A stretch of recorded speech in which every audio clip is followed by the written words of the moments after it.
Everyone. Good afternoon, everybody. I want to welcome you to today's meeting of the Portland Children's Levy. I'm City Commissioner Dan Saltzman and also the chair of the Allocation Committee. And I'd like to now introduce my colleagues on the Allocation Committee. On my far right is Alyssa Kinney-Geyer. She is a citizen member appointed by the City of Portland. On my immediate right is Adrienne Livingston. She is a committee member, a citizen member appointed by Multnomah County. On my far left is Ron Beltz, who represents the Portland Business Alliance, another citizen member.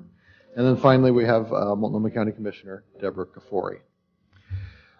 Next we have the Levy staff, Program Director Lisa Pellegrino, who is in charge of after-school and mentoring investments as well. Assistant Director Meg McElroy, who oversees the early childhood investments. Lisa Hansel, who oversees the foster care and child abuse prevention and intervention investments. Communications Director Mary Gabe Broderick, and Fiscal Specialist John Kelly. And before we get into our meeting, I always like to give a brief bit of background about the Children's Levy. The Children's Levy was created by voters in 2002. And it was overwhelmingly approved, renewed, I should say, in 2008. The levy annually invests more than $12 million in organizations that serve 16,000 children and their families. The programs that we invest in include early childhood, after school and mentoring, child abuse prevention and intervention, and then helping foster care, children in foster care to succeed. The levy operates with a 5% administrative cap. That means that 95 cents of every dollar is going directly to the programs that are achieving positive results for children. A bit later in our agenda, we will hear about our most recent levy audit, confirming that we do keep our administrative expenses under 5%. Since the levy was renewed in 2008, since its renewal, we have invested some $36 million in those last 2 years in some 70 programs that will take us through June of 2012. And we've also increased the reach of our support by continuing our leverage fund, which matches public dollars with private dollars to make more resources available for Portland's children. So we'll begin today with the first business, and that is approving our minutes from our October 11th meeting. Everybody had a chance to look at them? Okay, I'll entertain. Approve them. Second. I actually have a comment about the minutes. Okay. If now's time. Under the discussion of challenge grant leverage fund process, we had quite a ambitious discussion last time, and I don't feel that the minutes adequately reflect the conversation that we had, and I wonder if we can have a more thorough vetting in the minutes of the concerns that were raised by the committee members. Okay. I have to confess, I don't seem to have the minutes right in front of me. They're on the left side of the folder. Oh, okay. Now I do. If you look on the bottom of page 4 and on page 5, where you talked about some of the conversations we had about the discussion about criteria and the discussion about the $250,000 minimum maximum for the challenge grants. Mm-hmm. I think the minutes talk about kind of adequately address what the staff's proposal was, but doesn't really talk about what the comments that were made by the committee members. And okay. Since it says that no action was taken, it seems like we should kind of describe why no action was taken. Okay. Well, if the maker of the motion is okay with that as well. I'll amend the motion to include that. Okay. So we would like a more full discussion in the minutes of the discussion we had at that time. So folks are aware. Speak on the microphone. Just so folks are. I don't hear it.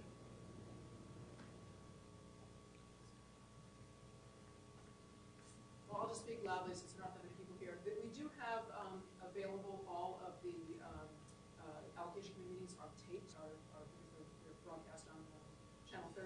And so we can link in to view any of those meetings, should anybody ever want to see them. That's another concern. Okay, And but just if I can have one other before we move, my memory is that we discussed the minimum and maximum at 250,000, but I think we agreed that we didn't want to have a minimum maximum that way because then that would not allow for creativity in the applications that were being proposed.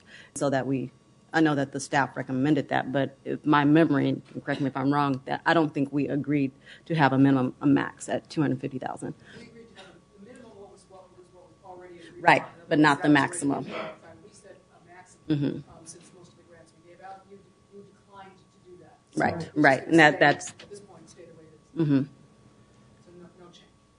So I would agree and just say also I would hope that this would come back to us and we could approve it officially when we have something in front of us that Okay. reflects that spirited discussion and some of the decisions that were made around. Okay, this. so we will provide, or staff will provide a more robust version of the written minutes, and we'll consider that for approval at our next meeting, and not this meeting. So I appreciate everybody engaging on that, and we will do that.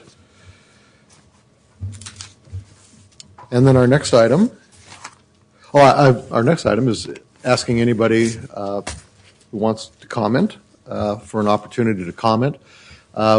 We always begin our meetings with the opportunity for people to come up and comment on any topic related to the Children's Levy. Later on our agenda, we have a specific item about the Marshall Sun School program proposal to move it to Franklin. So if you want to speak to us now generally, now is the time. If you wish to speak on that agenda item, I'd ask that you would please wait till we get to that item on our agenda. Is there anybody that wishes to speak to us on any general matter? Okay. Maria, you may want to wait until after we have that agenda item because they don't even know about it yet, so you'll be commenting on something they haven't been informed of. I mean, they know about it in theory if they've read the material, but I would say in general, if you have a specific comment about an agenda item, it probably makes sense to talk to that agenda item. If you have general comments you wish to address to them about the Children's Levy more generally that is not specifically about the agenda items, then now would probably be the time to do that. So, okay, it looks like no general comments then. Okay, well, we'll wait. We'll eagerly await your comments as we get to that portion on the agenda. And our next agenda item is the annual audit. And as I said earlier, the Levy, Portland Children's Levy annual audit is conducted by outside auditors, McDonald, Jacobs, and maintaining a low overhead and submitting to an annual audit is part of our commitment to voters and a requirement contained also in the ballot language that was passed by the voters. So it gives me great pleasure to welcome Susan Marks here. And Susan, you've got the floor. Thank you. And we have our audit in front of us. Yes. Yeah. My name is Susan Marks. I'm a partner with the accounting firm of McDonald Jacobs, and we have been doing the Children's Levy audit for a number of years now. The report that you have refers to it as an examination or compliance examination. We use the terms examination and audit pretty interchangeably, but it's same thing. An examination where we are going in and looking at enough information where we are basing an opinion on the Children's Levy's compliance with the requirements under the ballot measure 2694.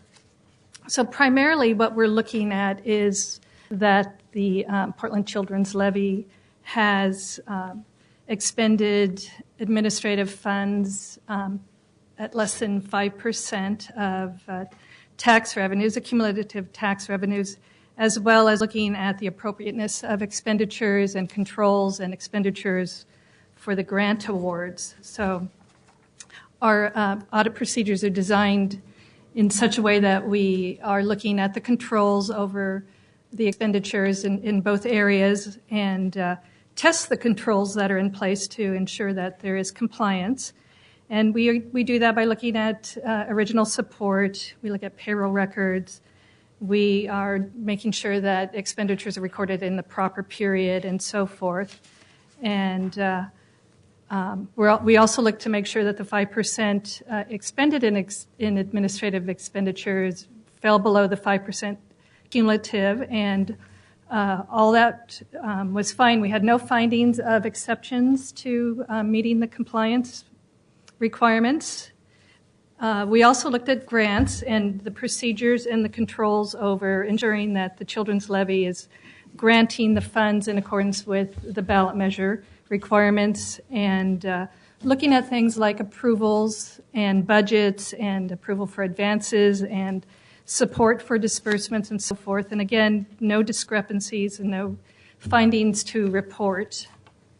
And we also use this audit or examination report to make suggestions on improvements where we see there could be made improvements. We haven't had to make recommendations in the last couple of years, and again, we have no need to make recommendations.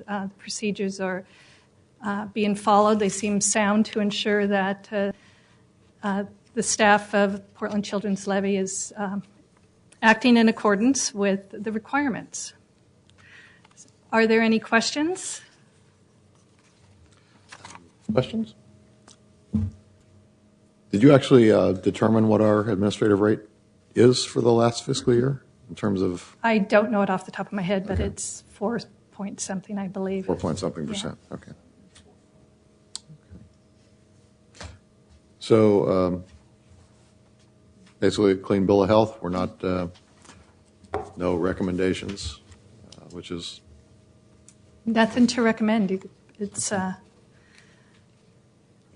running just fine with. Other than keep up the good work? Yes. well, thank you very much. My Appreciate pleasure. that. And our audit is available on our webpage? Yeah. What's it currently? Okay. Okay, next up is our bylaws revision. We talked about this, I think, maybe 2 meetings ago, or maybe it was last meeting. And Lisa Pellegrino is going to walk us through some of the homework she did on what other public bodies in the city of Portland do with respect to requirements of its members as to residency or working in the city. And so, Lisa, why don't you share with us your findings? Sure. Let me just give background in case folks who are listening don't remember what we talked about last time or weren't here. So we proposed bylaws revisions. You all ratified the bylaws revisions with one exception. Staff proposed that we add a requirement that said you must live or work in the city of Portland to sit on this committee. And there was discussion and questions about whether we should have any resident. So currently there is no residency requirement. Should we have any residency requirement, or should we have one that requires that you live in the city and not just work in the city? So you all asked that I go out and do this research, so I got in touch with folks at PDC as well as the folks at ONI who run the process for the volunteering of. Oh, I'm sorry. ONI is Office of Neighborhood Involvement.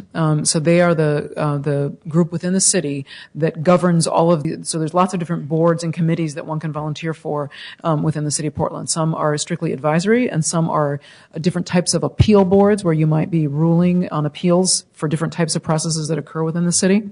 So they don't generally have funding power, these boards and committees, but some of them have more or less power depending on what they are. PDC, as you know, Portland Development Commission, they do make funding decisions. They do allocate money. And so I checked all of those just to see what the requirements are, and there are no residency requirements for any of those boards and committees, including sitting on the Portland Development Commission. That would be either live or work. I also did check the Multnomah County Commission on Children, Families, and Community, which is another group that allocates funds, this time for the county, not for the city. They do have a requirement, and it's that you live, work, or attend school in Multnomah County. So that's kind of the range of things I investigated and the results of the investigation. So I think it's kind of probably time for you all to have a discussion about whether you want to have any requirement at all. Staff recommendation is still as stands, that we require you either live or work. We haven't changed our position as a result of this, but there was, I think, last time a motion or discussion anyway about having a requirement that you must live in the city and not just work in the city. So that's the results, and now I leave it up to you. So our options are to simply remain silent on the topic, or to, well, we can do anything we want, but I was frankly surprised at the lack of residency requirements that other boards and commissions in the city have. And I'm personally comfortable with living or working that bylaw, or adding that bylaw, but it's open for discussion. I'm comfortable with the liver work also. I'm comfortable with the Yeah, liver I am work. too. All good? Okay. Okay, can someone make a motion then, and then I'll I get that move- right into the I bylaws. move we accept the staff recommendation, live or work in Portland. I second. Okay, all in favor, say aye. Aye. Okay, it's unanimous, so anybody who serves on the allocation committee must live or work in the city of Portland. Okay, Great. we will write that in and post the new bylaws. Thank you, and thanks for doing that homework.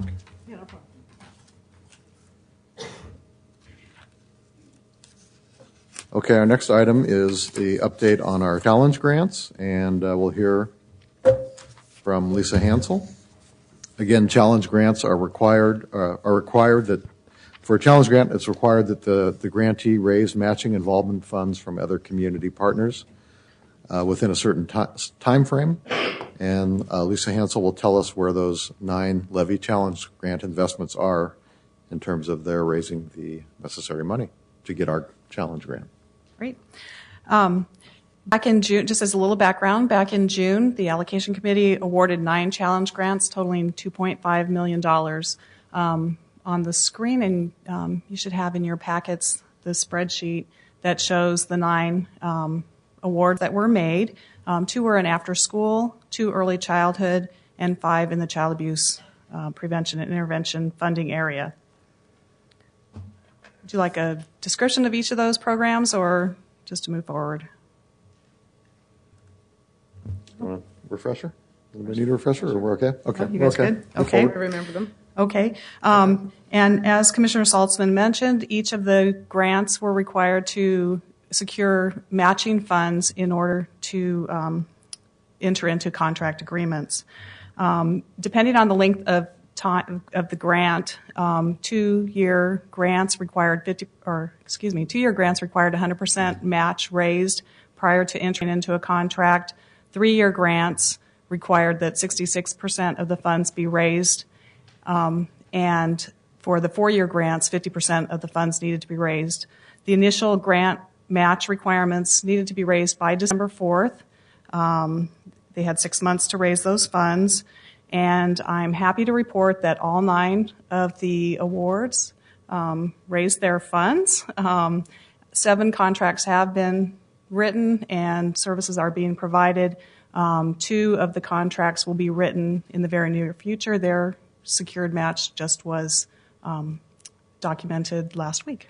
So that's great news. You don't have to decide what to do with funds that weren't raised, and we have 9 programs ready to deliver services. So they've delivered 66%. So the Looking at the column, says cash match required by January or December 4th. right, by December 4th, each of the, for example, the Portland Opportunities Industrialization Center, the first column there is the funding amount awarded. The second column is that's a 2-year grant. So given that it's a 2-year grant, they were required to raise 100% of their funds by December 4th, and which they raised prior to that time. Theirs is a combination of in-kind, which could be up to 50% of the match. You can see it's much lower than that. And the remainder of the cash match needed to come in terms of cash. So the next to the last column shows the amount that they needed to receive prior to December 4th or entering it before we could enter into a contract, and the total amount of cash that needed to be received. Now, the final column, those amounts, that's the minimum that was required in some cases. The grantee actually needs additional funds or has additional funds, but that's the minimum that's required to meet the 1-to-1 match. Does that make sense? That's the minimum. So I'm Right. still, when I look at a column where it says 66%, then I'm, Right. So in that case, take neighborhood house. Okay. So Okay. Walk us through that one then. okay, so Neighborhood House, the funding awarded was $250,000. It's a 3-year contract. They have a little over $42,000 in kind, and so the balance of $207 plus needs to come in terms of cash.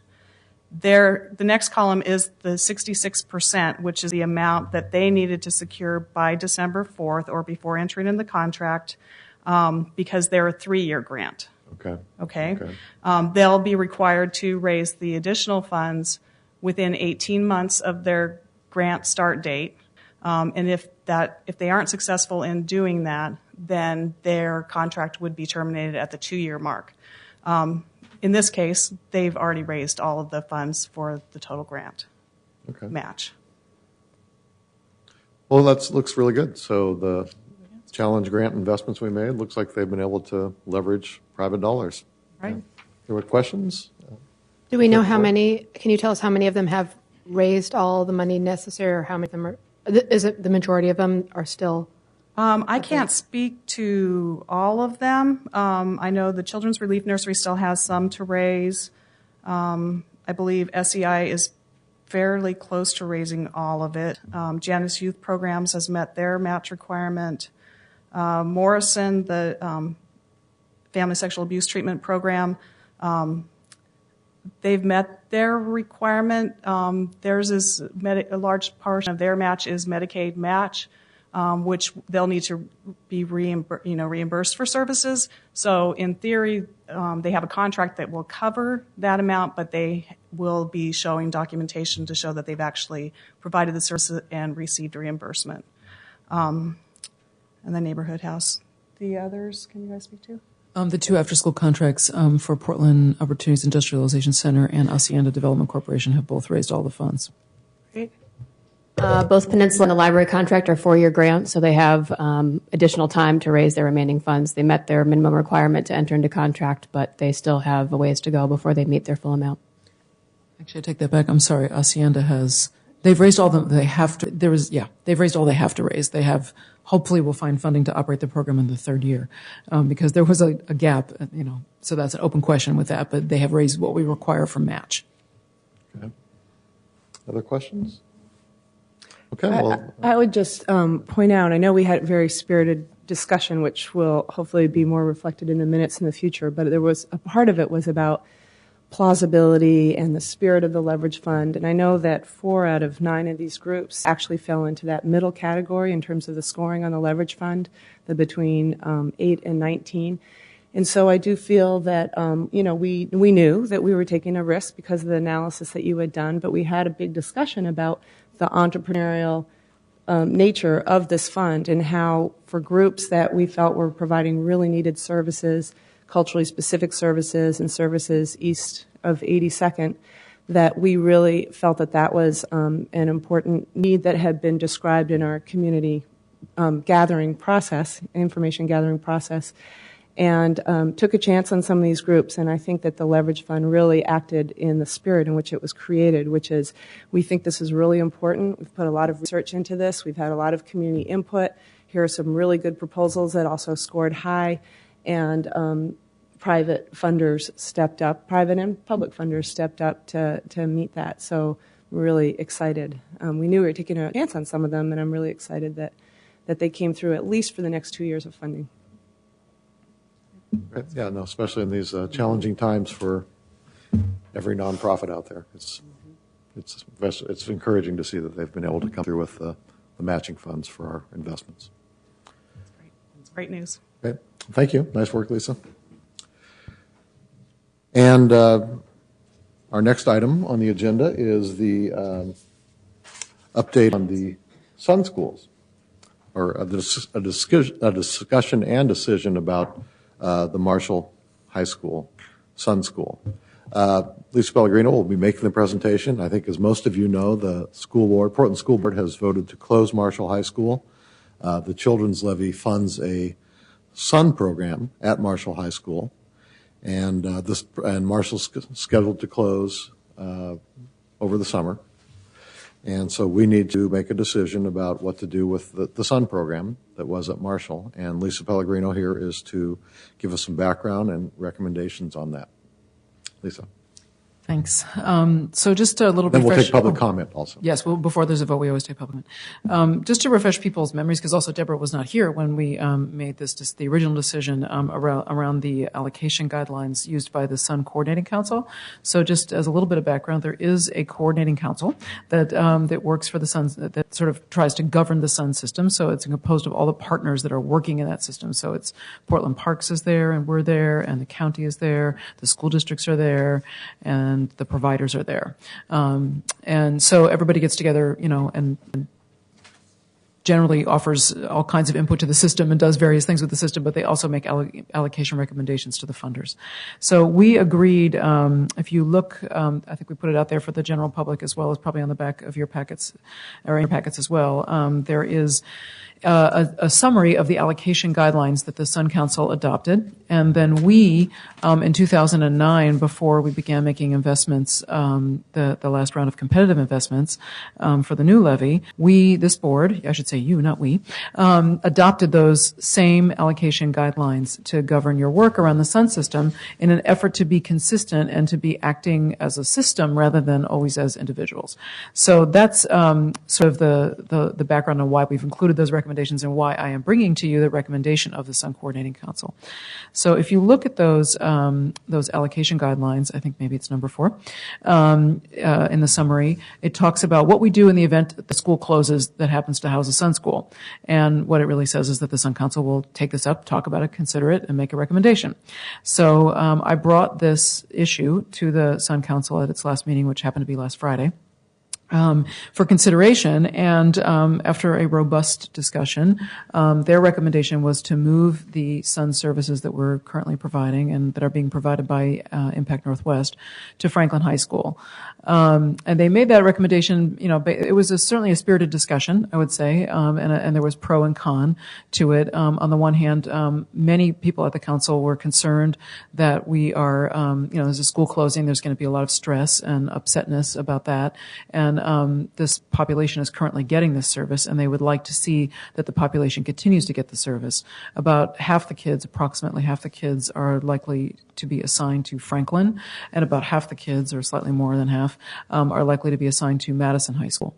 Madison High School does have a Sun program currently. Franklin High School does not currently have a Sun program.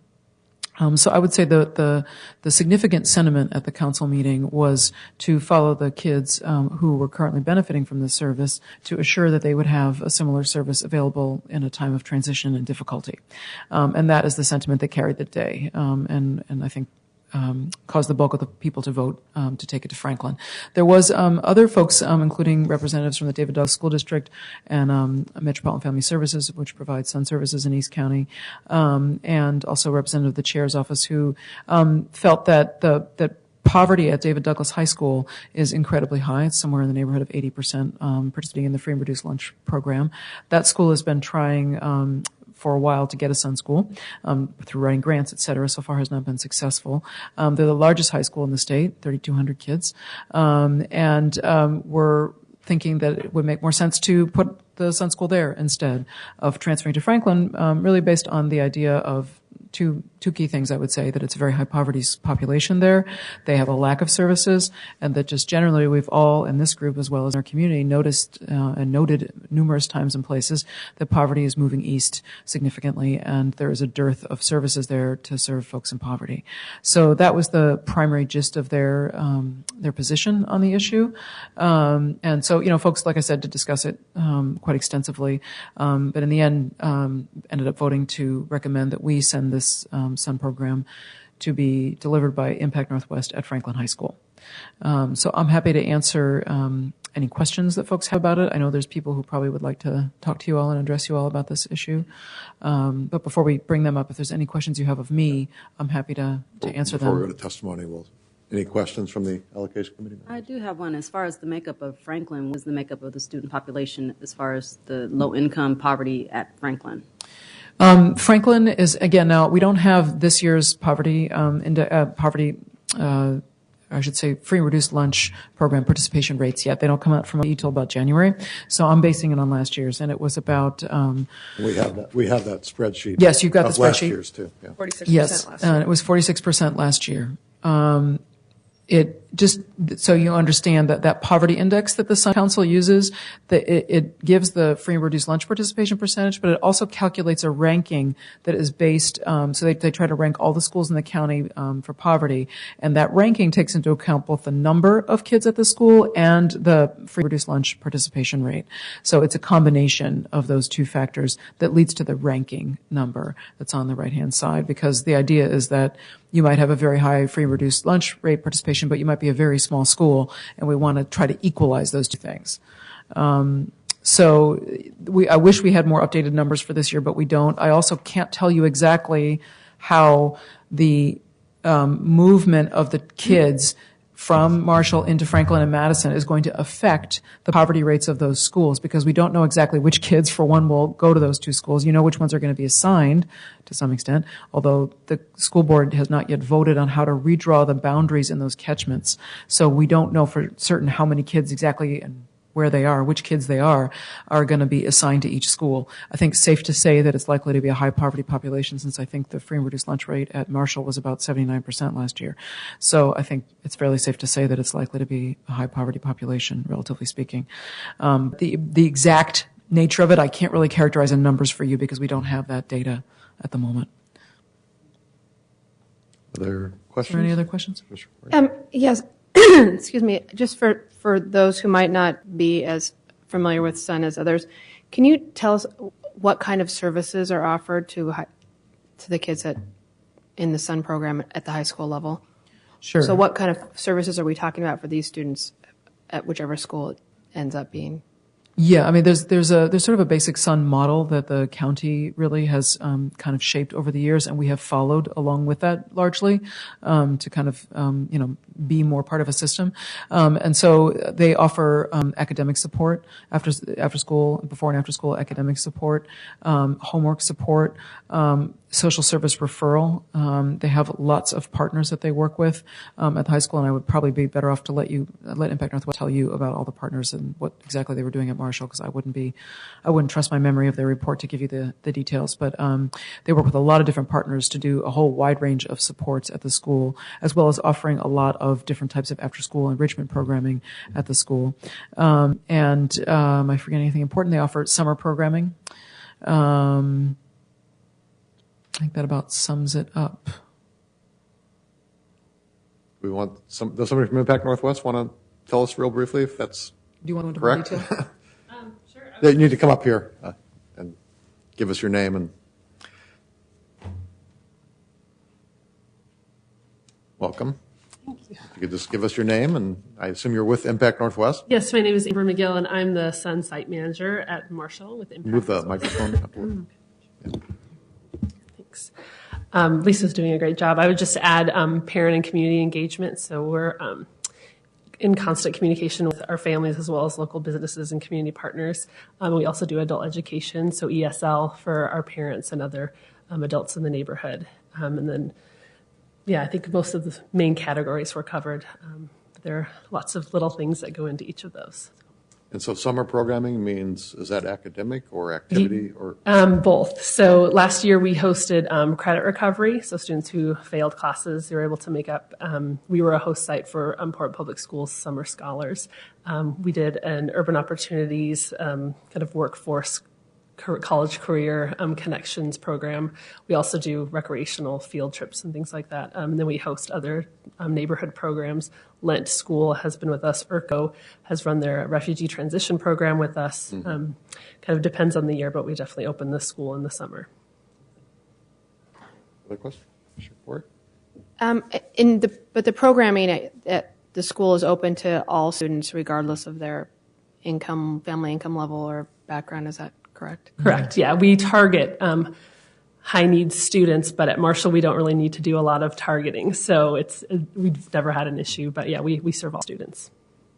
And I know that we had a report at the county recently, and I can't remember exactly what it was at Marshall, but some of the schools charge for their programs that are, especially if they're open to all income level families. Does that happen at Marshall? No, not at the high school. We do not charge. Do you know if do any of the other high schools, or is that mostly just at the middle school and elementary school level? I think there might be some charges. Parks and Rec, I believe, does some for their like leagues and things like that. I'm not sure. I can't speak to any other programs. Great, thank you. Is my memory right that in the schools that ranked lower in terms of need, we only fund 75% instead of 100%, and so we make up the difference on a sliding scale fee? Yeah, for programs that are serving schools that are in the third and the fourth quartiles of that poverty index. So each page is a quartile, if you look at that set of pages you have there. And the ones that are in the bottom two, we give a 75%, and the system agreed to sort of give a 75% of the funding allocation to. And that was also based on the Sun Coordinating Council recommendation. Exactly. This Franklin is in the top two tiers, though, so it wouldn't affect there. It would be the same level of grant that we were currently giving. Other questions? Other questions? Okay, well, thank you both. And this is the opportunity for public comment on our pending decision to transfer our Sun School program to from Marshall to Franklin. And before I can even ask if anybody wants to comment publicly, there's Susan Stoltenberg, the Executive Director of Impact Northwest, storming the table. Susan, you have something to add. Yeah, I wanted to start with the background on this proposal from Impact Northwest, which was Schools Uniting Neighborhoods. That's where the SUN acronym comes from. So when you move a program, you're also moving a number of partners, and Amber will talk about exactly which partners we are. But we're well down the road in those discussions, and moving partners is a complicated and sensitive issue. And so we have been in the process of, as I said, listening, and just like we did in preparing this proposal, you don't just pick up a program and plant it somewhere else, because many of the community partners aren't going to be as vested in another school district as they are in what they consider their own neighborhood. So I wanted to highlight that. I think I also want to highlight that an interesting thing about the process, the allocation process, et cetera, is that we are the funded party, but we were not invited to that discussion. We didn't have a voice. No one asked us. So I really appreciate the opportunity today for us to talk about our own views of it. I want to say, first of all, if we were called to serve low-income kids anywhere in the Northwest, we would do it in a second. But we can't commit our partners like that. It's a much more complicated discussion when you're moving a whole community and neighborhood-based program. And for that reason, we already saw that many Marshall parents had voted with their feet by moving their kids to Franklin. 240 kids at Franklin today came from Marshall because of the opportunity they had to choose otherwise. Only 80 Marshall kids go to Madison. So those were some of the factors, and then our community, the school-based health clinic. There isn't one at Franklin. There needs to be one in Southeast for high school students. Some of those things. And I'll let Amber talk in far more detail. I'm such a big picture person, but I wanted to bring to mind the big picture. And again, thank you very much for the opportunity. Amber, did you want to? Thank you. Just first of all, I want to thank you for your investment in the Marshall community. We've been able to do some really amazing work there, and I'm very proud of the program. Like I said, this is my 5th year there, so we've been able to really establish some solid services for the students and families. And we are recommending that we move with our students to Franklin. I've already been in lots of discussions with our partners and on several advisory committees and lots of community partner meetings. Everyone's interested in where we're going and what's going to happen. So, and I'm in connection with the Sun School at Madison and working at sort of handing off a lot of our students and getting them bridged over there. And now as we work with Franklin, our students at Marshall are struggling this year. It's a tough year for staff and students. So we're working on supporting them to finish this year and not drop out, and then to show up in the fall at Franklin, where at this point the principal has expressed huge interest and wants us to be there, wants the services and needs them, especially with a few hundred high-needs students showing up at her door. Last night I was at the Portland Public Schools Marshall Advisory Transition Team, and just talking with our parents, principals, staff, and students about their interest and recommendations, and similarly wanting services to move with us, with the students to Franklin.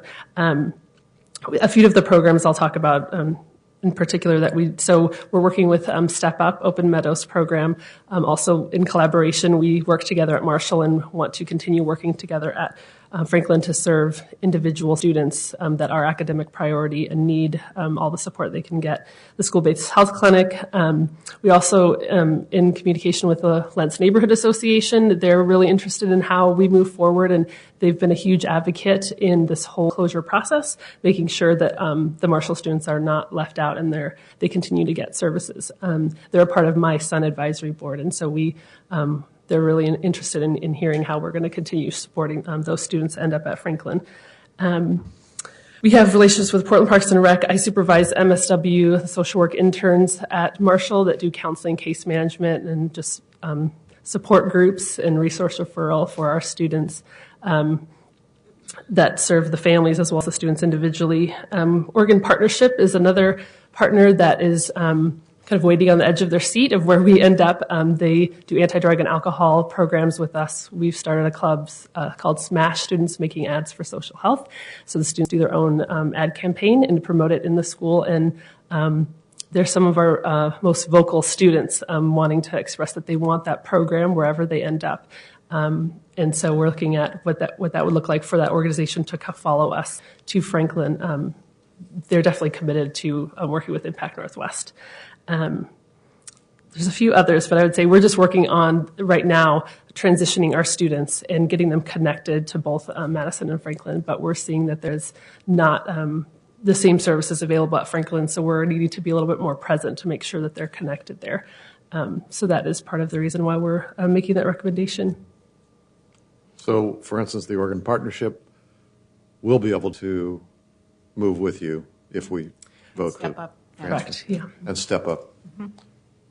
Yeah, and those negotiate, again, PPS at several of our requests is acting to pull everyone together. Including school-based health clinic will also move. I mean, a lot of these were considerations also with the buildings and which buildings could house, both take on the additional students, plus take on and provide the space for the additional services. And Franklin has more than stepped into that. They will be undergoing some remodeling, as will Madison this summer, to accommodate. And I think there are a lot of, as in our decision here in those programs, they also have a lot of votes and committees that are, involved in making that decision. And so they're still in their processes, but we're working together to find out how we can make it happen. So. Well, thank you very much. Thank you. Is there anybody here in the public that wishes to testify on this agenda item? Okay. Okay, any further? So we need to make a formal vote. Is that correct? I would certainly recommend that we do, mostly just because people, again, need to plan about what will happen for next year. And so I would prefer not to vote. If you're ready to vote, I would say let's do it. I move that we. Do we need Oh, a wait, discussion? can we have some a discussion discussion first? Yeah, okay. Further discussion. Yeah. Thank you. I just had a question, if that's okay. Sorry, just jump in. And just in terms of the timeline for everybody else that's involved in this conversation, like the Portland Public Schools redrawing the geographic boundaries for the students, is there, and I understand the need for lead time for the partners to make decisions, but what's the reason why we're having this discussion today before we have some of this other information about federal, free and reduced lunch and the poverty levels and the geographic boundaries, so that we would have a better idea of exactly which students will be going to Franklin versus which will be going to Madison? I mean, I think it would make a difference for me if we found out that the lines were being drawn such that more of the poverty students were going. I mean, I realize there's a lot of them, but more of them would be going to Madison than to Franklin. Well, there's a few things at work there, I would say. So poverty stats for the current school year won't be probably posted up until January. So we would be, I don't know exactly when. My understanding is the school board's meeting, I think, in the next couple of weeks to figure out the boundary issues, which would probably give us numbers on which kids were going to be assigned. But again, assigned is only half of the ballgame, right? So there's assigned and then there's who shows up. And then there's two different lottery things going on. There's a very brief lottery for the kids who are at Marshall, they've been notified, as far as I understand, as to where they're assigned, either Madison or Franklin. They have a brief moment to request a different assignment and I suppose provide some reasoning as to why they want a different assignment. There is, I think, some ability for students to move, I assume if there's some particular cases or particular situations that would merit going one place or another, depending on geographics or family situation or something else. So they have a brief moment there to have within their own little lottery, okay, between those two schools. There also is the regular Portland Public Lottery that occurs after the first of the year. If I remember right, I'm going to say it's like February, where if you want to transfer schools, you can request to do that. You can also request to transfer districts. So, for instance, David Douglas is expecting they will get some request to transfer by perhaps some Marshall parents who are closer to the David Douglas High School for whatever reason want their child to attend there as opposed to attend a PPS school. So there's a variety of things that are going to occur that could potentially affect numbers.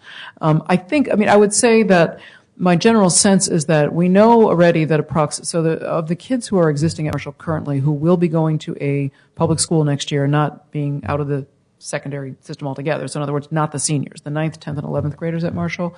They've assigned approximately 280 to Franklin and approximately 380 to Marshall. They anticipate about 400. Madison. Madison. I'm sorry, Madison. Oh, the two M's are killing me. They are expecting approximately 400 incoming freshmen in the current Marshall catchment area. They expected, what the last numbers I got from Portland Public was they were projecting approximately 500 kids being assigned to Franklin. Now, again, the board has got to sign off on this. We don't know what the board's going to say, right? And I don't know what the issues, I'm not embroiled in that process, so I couldn't really give you any insight into that. So it might affect it somewhat. I would suspect it's likely not to affect it enormously, where you would have a huge number of people going one place and a very small number going to another place. As far as the poverty profile of the specific children's assignments, you are not going to know that until a year from January. So when the people actually show up at the schools and they measure the poverty levels of the schools, of the children, right? So they know who's participating in the FRL program, and then you get that data because they take the data in October and then ODE puts it up in January, as far as I understand. So you really won't have that information for quite some time because you have to see who actually shows up. So they make projections, obviously, but they don't always come true. So that was I'm not sure how much is to be gained. We could put the decision off until we could have another meeting in January and see where we're at and see who's decided what. My understanding is that the county, for instance, the health clinic, they have not decided where they're going, is my understanding. That was what I heard at the last meeting, unless some decision is that you might have more intelligence on this than me. But they don't know. They're doing their own internal. Step Up is, again, they're their own program. They have various funding sources. They have various issues. They will make their own, they intend to follow the kids that they're currently serving at Marshall to Franklin and also to Madison. Well, they're already at Madison. So there's some sort of the bigger players are in the process of making their decisions. Who exactly will have decided what by when? I don't know. So, I could get boundary. The main issue that I think would be settled would be the boundary issue, but that's probably it by January. Go ahead. So I would love to encourage us to make a decision now and make it in favor of the Sun School Coordinating Council's recommendation for several reasons.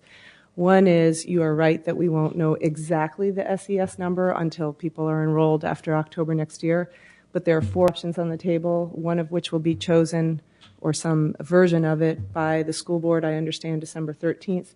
But I've seen all the SES, projections for that, and they have Franklin going from the current 46% to somewhere around 57%, give or take, depending on which schools get included as assigned, Franklin schools versus Madison School versus possibly Cleveland schools. So that's all up in the air, but it'll grow dramatically, at least by 10%, and the number of students at Franklin will go from the current 1,032 to at least 1,300, which is the targeted amount for every Portland public school, but possibly even more, because Marshall students just have to be absorbed somewhere.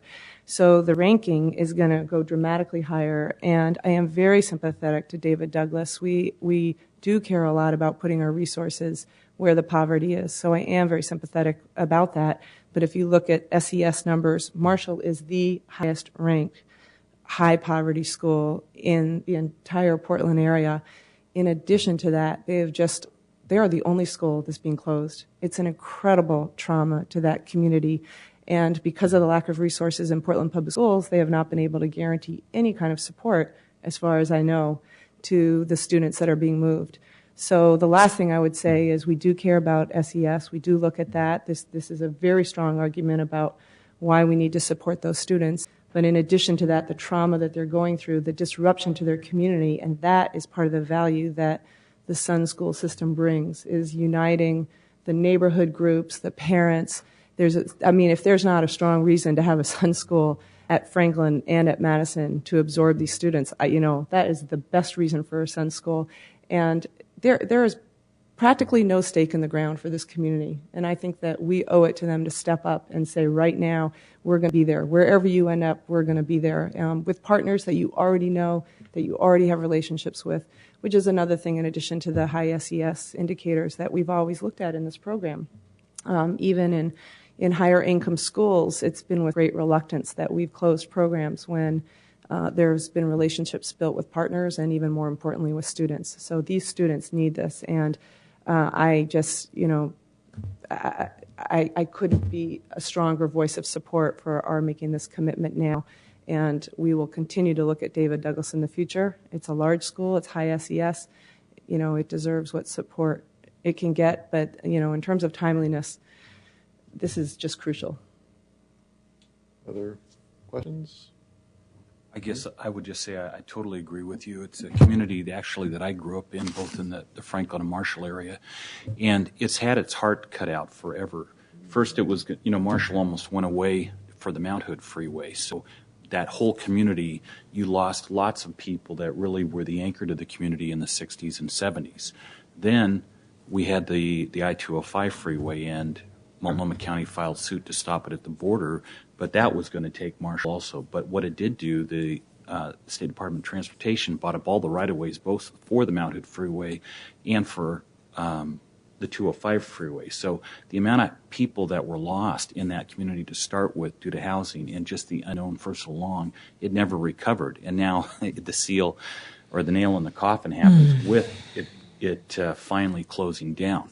I think the transition and who ends up at Franklin will also depend on if they have the Sun School there, because if you have an at-risk child, you're going to want to take that child to a place that has some services, which if we can assure them already that Franklin's going to have it, I think it will make the transition that much easier. So I wholeheartedly agree with you.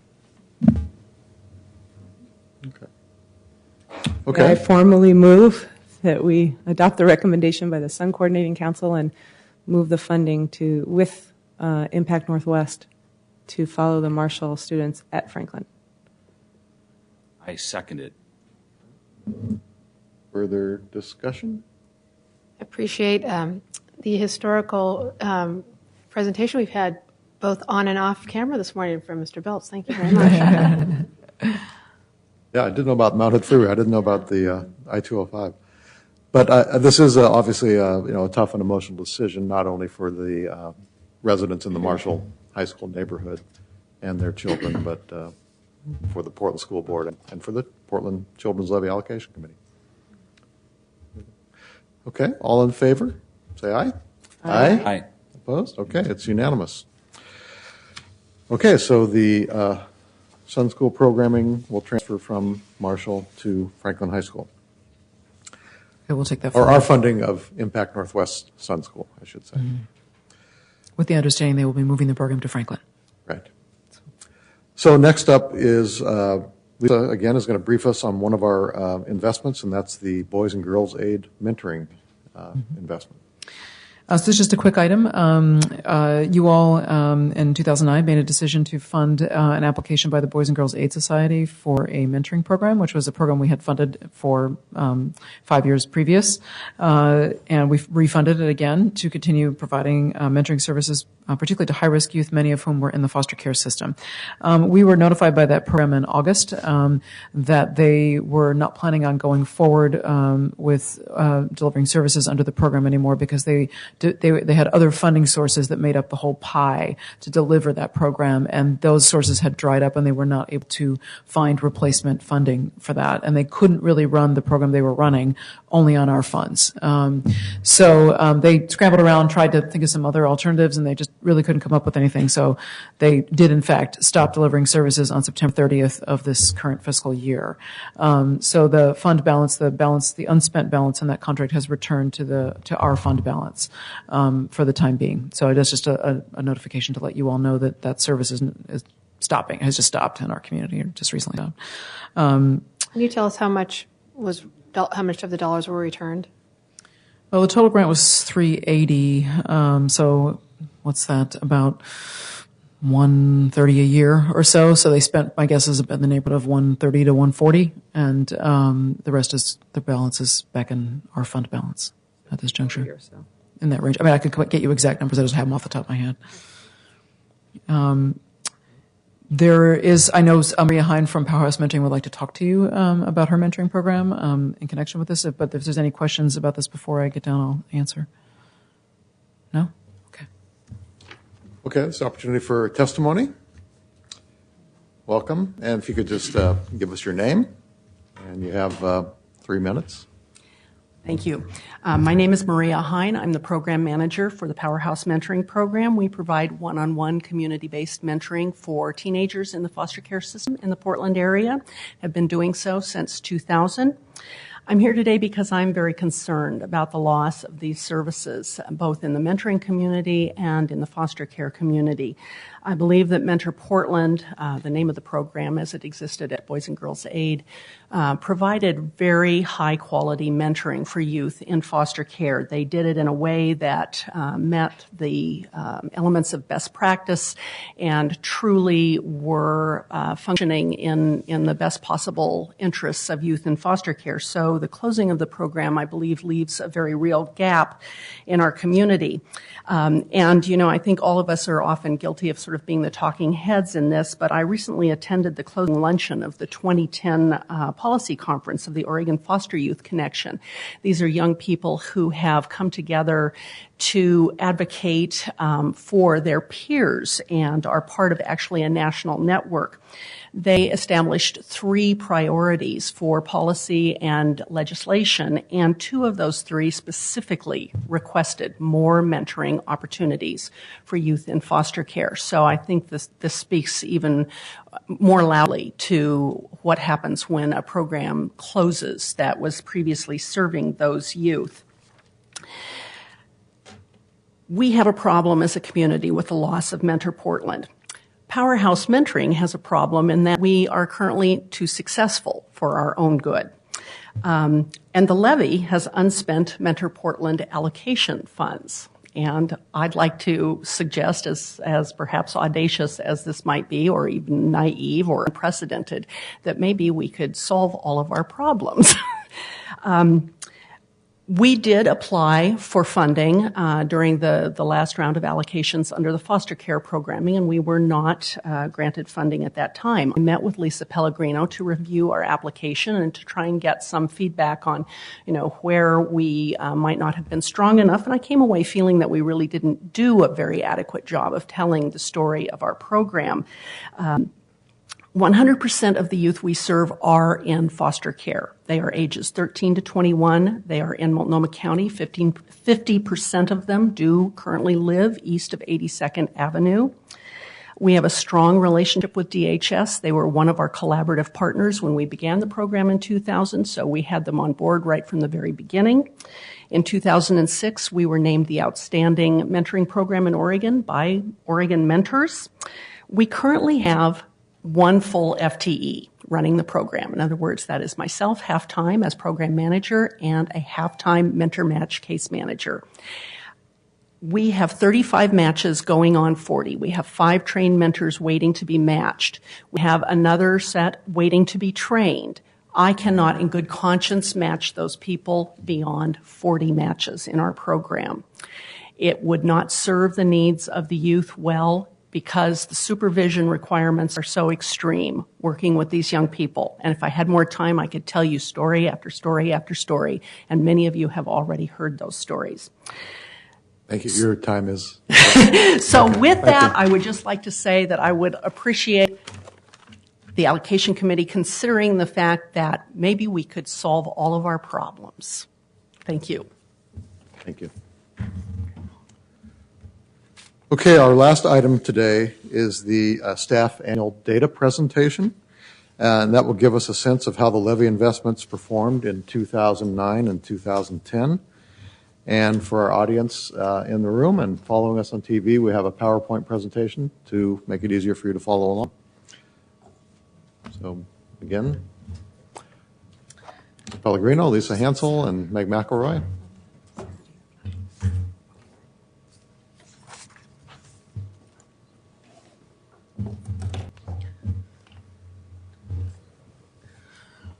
All right, we will do our best to not make you fall asleep, and we will do our best to try to, I would say, one thing before we begin is I would encourage you to interrupt us and ask questions at the moment that you have the question. Don't wait until the end because we'll lose track of our numbers and our thoughts. So please stop us if you have questions as we go along. That's a better way to do it. So since Deborah is new and has not sat through one of these yet, and Adrian, I'm not even sure Adrian has sat through one because last year we were so busy giving out funds we didn't have time to do it. So we did the presentation, but we didn't actually give it to you orally. So this is new for her, I guess, as well. And sorry if I'm not speaking. So I thought I would just set out quickly why do we bother to tell you this information, and sort of three main reasons. First is to assess how we're doing against our own goals as a levy. So there's certain policy goals and various things that we have that we want to understand. Are we doing a good job of? The second is to highlight grantees' accountability. Our grantees spend a lot of time and effort collecting this information for us that helps us as the sort of more detail-oriented accountability managers to understand if they're doing what they really are setting out to do and how well are they doing that. And so this will, you need to appreciate how much effort and time goes into this on their part because it's a huge, expensive effort for them. And then the last is to improve both program delivery. So a lot of this information helps them do a better job doing what they're setting out to do. And it also helps us do a better job in terms of administrating and figuring out what information we want and what is most useful to everybody. So that's sort of why we collect the information and why we bother to tell you about it. Okay, so the things we're going to talk about, I'll give you a brief overview so you know what's coming. We're going to talk about the number and characteristics of the children that we served this past year. We're going to talk about the sort of policies we had in our request for investment. So you guys make all these decisions about what goes into that request for investment, what we ask for. Now we'll tell you how well do we do against some of those things that we wanted, okay? We'll talk to you about participation levels. This is a new thing. We haven't gathered this information in the past, so we'll tell you what we found out. We'll talk about outcome goals and performance, which is something that we have talked about in the past, for those of you who have been here for those. And last, we gathered some information on staff turnover in a more systematic way this year, so we'll tell you about that. And just so you know, all data is from this past fiscal year, so it's 09-10, all the data we're talking about today. There's nothing from before and nothing after. Okay, and I'll leave it, or I'll send it to Meg at this point, who's going to talk and also flip the slides. I'll do my best. Multi-talented, can walk and chew gum. I'll do my best. So I'm going to give you an overview of the children served and the characteristics of those children. Again, just a reminder, this is just for fiscal year 09-10. So in their contracts, grantees had a aggregate target of aiming to serve about 14,600 children last year, and what they actually accomplished was serving about 15,500 children. So they were above their projections quite well. And then the table there below sort of shows you a breakdown per program area. And one of the things we really want to note for you all is that being above your actual target level may or may not be a good thing.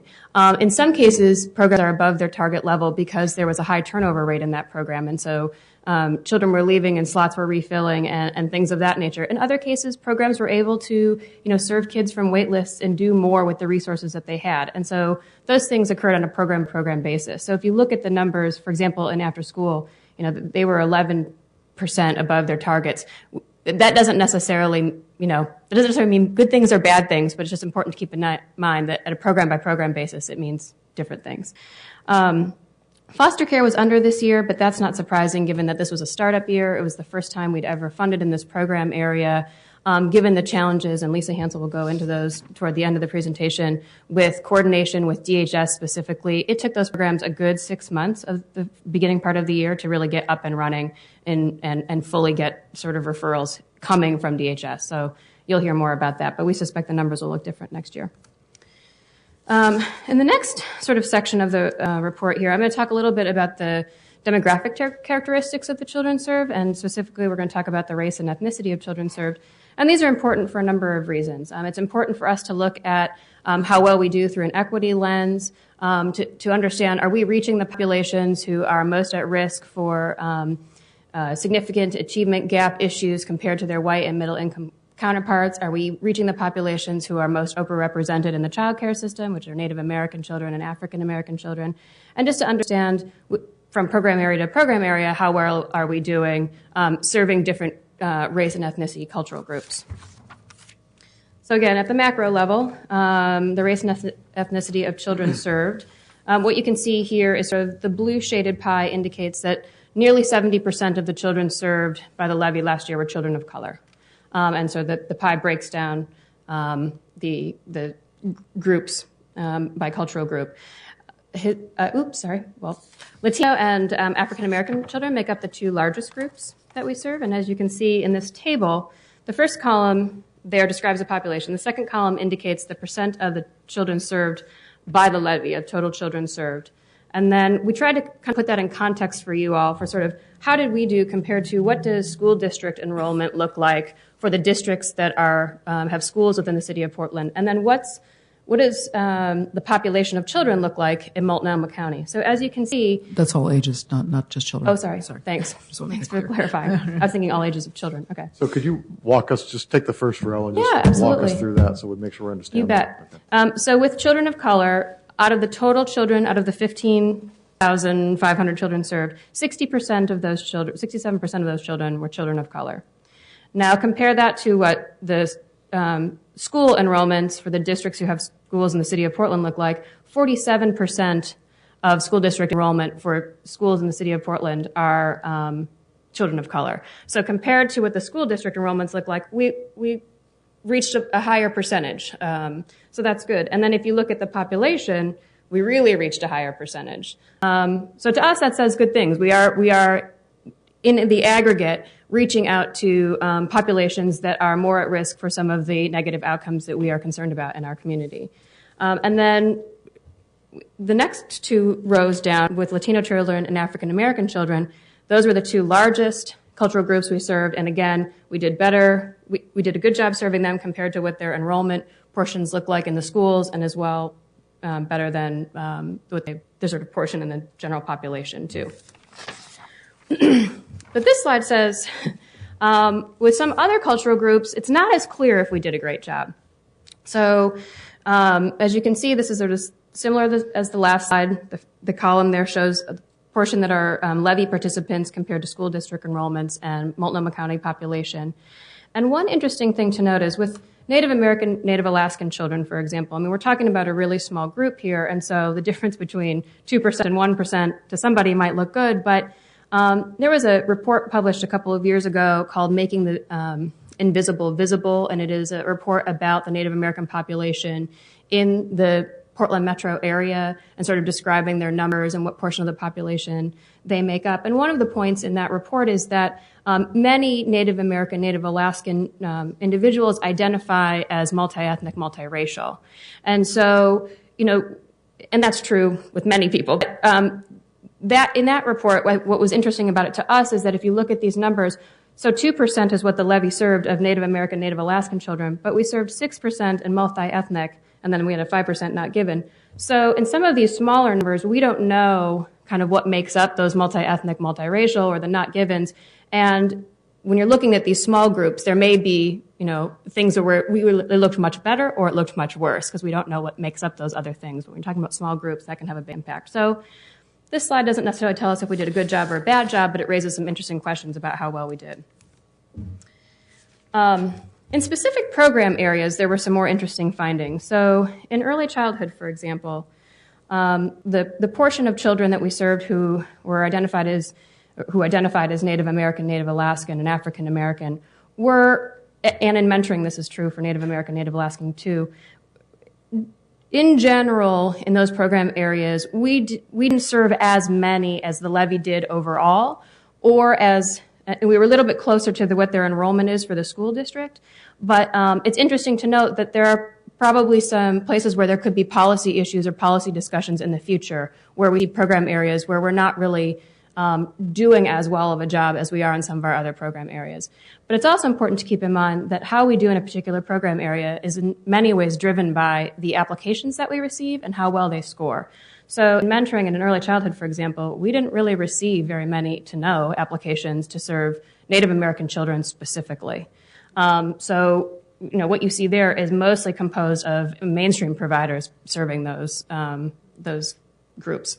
So just things to keep in mind, I think, that could raise policy issues in the future.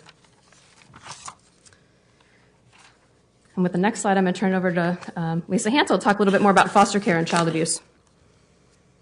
Okay, this slide is a little bit set up a little differently than the last slides that you've seen, so I'd like to orient you to the columns on this slide. First column, population being served. The next column is specifically around foster care, the foster population served by foster care program area. The next column is the population served by the Levy's child abuse programs.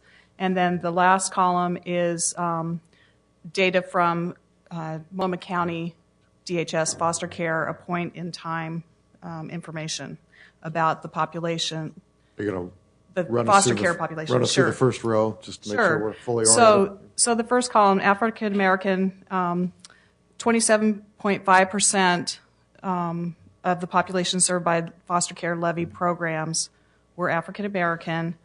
22% of the child abuse population, the child abuse programs served 22% African American, and the point-in-time data for the DHS child welfare in Multnomah County, 23.9% of the population was African American. Okay? So in looking at this, considering the foster care column, the levy has been very successful in serving the overrepresented populations of African American and Native American. So you can see, just as example, 27.5% served by foster care programs and 23.9% of the foster care population, African American. The levy, I also would like to point out, though, that the Latino population is not being served at the same level as represented in the foster care system. Difference, about 5% served by the levy program and 11% represented in foster care. In terms of child abuse program area, we're pretty, we're okay in terms of African American and Latino as being close to what's being served in foster care. However, we're very much underserving the Native American population. And as Megan mentioned, in early childhood, it's also true in child abuse that we did not receive any applications for funding to specifically serve Native American children and their families. We did just in June approve the Janus partnership with NAIA in the child abuse category to work with teens. That's correct. And so I know that just started, and so hopefully these numbers will change. The leverage fund grants could shift these numbers next year because there'll be additional Right. grants. They're not reflected there because they didn't start service last year. That's correct. So again, there's a potential policy issue in the future around looking at serving the specific populations being overrepresented to prevent entering into foster care in the future. So that's it on that one. Okay, moving to the next slide. This slide shows the percentage of primary language spoken in the homes of the children served. You'll see in the pie chart English, Spanish, other, or not given. 29% of the children served do not speak English as a first language. Across all the program areas, about 1,700 children speak a language other than English or Spanish. And programs reported that at least 25 other primary languages are spoken in the home. That would be represented in the 11% pie chart.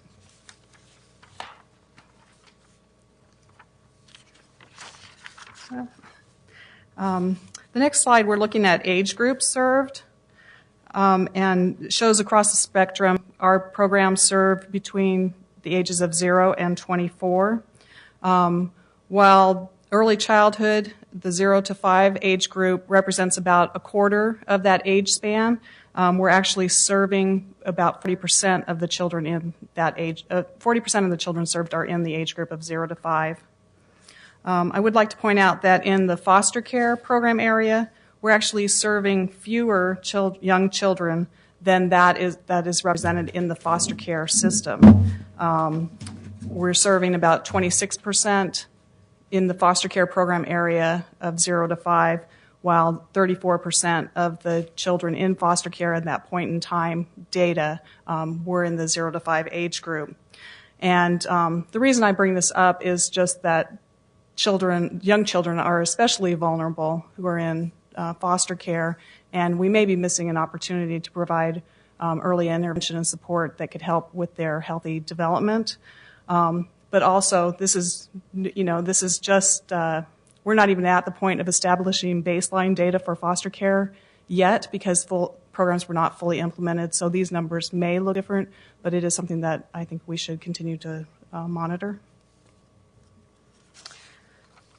The next slide, we're reviewing the socioeconomic status of children served by Levy programs across all program areas.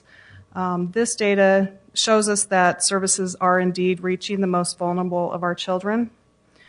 60% of the children served are living in households with incomes that range from the federal poverty level up to 185% of federal poverty level. And the numbers for this program year, a family of four, about $22,000 was considered the federal poverty level. 185% of federal poverty was just over $40,000 for a family of four. And as a point of reference, the median income for a family of four in Portland is over $71,000. This means that the majority of the children that are served in our programs come from families whose annual incomes are at best just over half of the median income.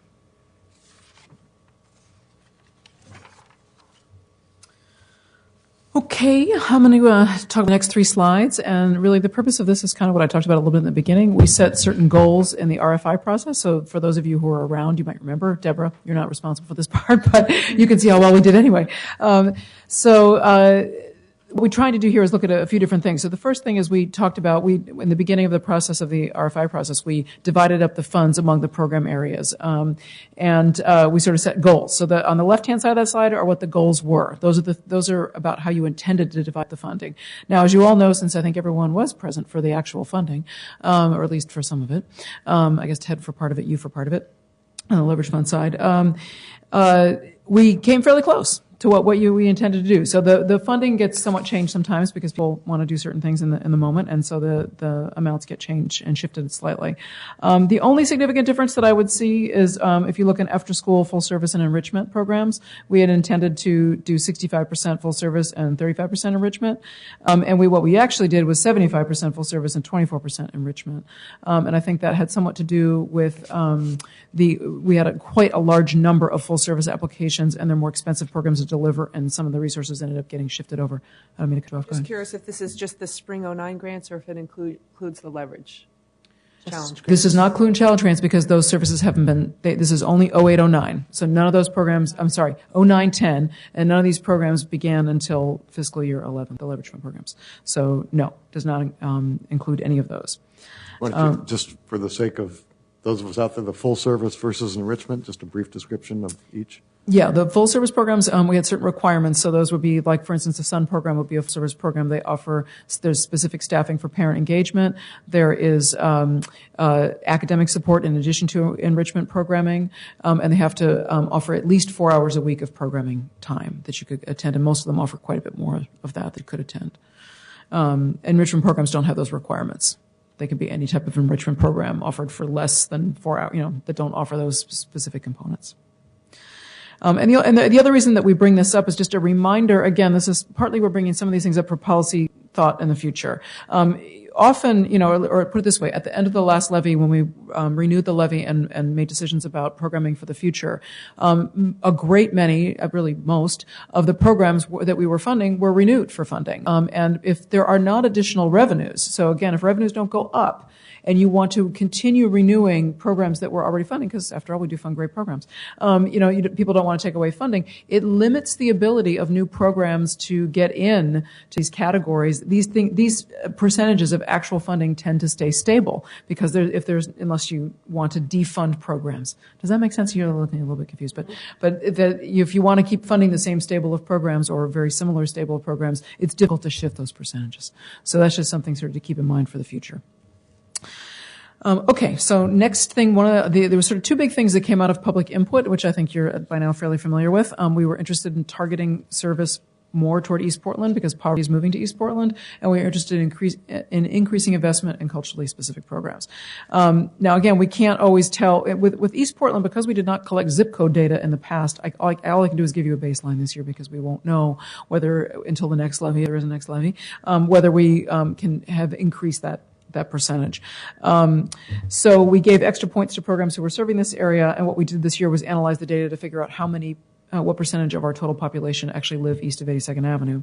And what that comes up as, if we look at the zip codes that are east of 82nd, we get 39% of who we served. So 39% of the kids served kids or caregivers served, were participants, were east of 82nd Avenue. If we look at the zip codes that both border 82nd Avenue, so go right up to 82nd Avenue. There are zip codes that literally go right up to 82nd. That was kind of dividing line for zip codes. And then zip codes that are east. If we look at the ones that go up to 82nd but also include some west of 82nd, if I put those two together, and those were actually the zip codes that were listed in the RFI as qualifying zip codes, okay? So if I take those numbers, that's 55% of who we served, just to give you an idea. And we did try to run some numbers to give you some level of comparison in terms of how many people live in East Portland by this definition. By using the zip code analysis.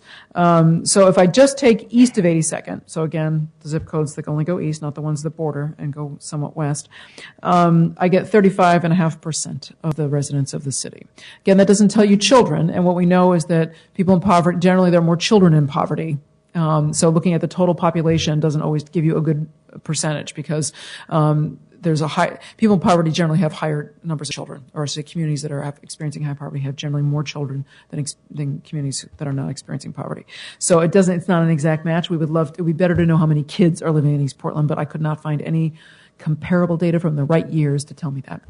When we put out the new census data for 2010, we should have a better idea for future reference. And so, again, in the future, we can monitor this percentage and see if it's stable. And if we want to make progress in the next levy, we'll have a baseline from which to measure progress against, if that makes sense. Okay, last, for culturally specific programs, that was another goal in the RFI was to try to incent programs that were offering culturally specific services because we heard in community input that people wanted more culturally specific programming. And what I would say, the upshot of the data is that we improved only very slightly, in this goal. The percentage of children served in culturally specific programs increased less than 1% between the last year of the last levy and now this is the first year of the new levy, the renewed levy. We had less than a 1% increase in terms of number of children or percentage of children served. In terms of percentage of dollars invested, we had about 2% increase. So we made a little progress, but not maybe as much as we might have liked. So again, a good policy consideration for the future. This isn't going to likely change over, I take that back actually because it will have leverage fund programs going online, some of which are culturally specific. So we'll have some shifting there. But I was going to add, it would be interesting to know what percentage of applicants were culturally specific programs, because you mentioned earlier that in some of those target areas, there weren't programs applying to hit some of those goals. So the numbers might look different if we had served, if 80% of the culturally specific programs that applied got funding, that would be an interesting addition to this. I can speak. What is interesting about that is we did crunch that data, and in fact, I can't remember the precise percentages, but culturally specific providers were more successful in receiving funds than compared to mainstream providers. But in general, we received fewer applications from culturally-specific providers and many more from mainstream providers. So I just think when you're talking about mathematical percentages, it's going to kind of come out that way.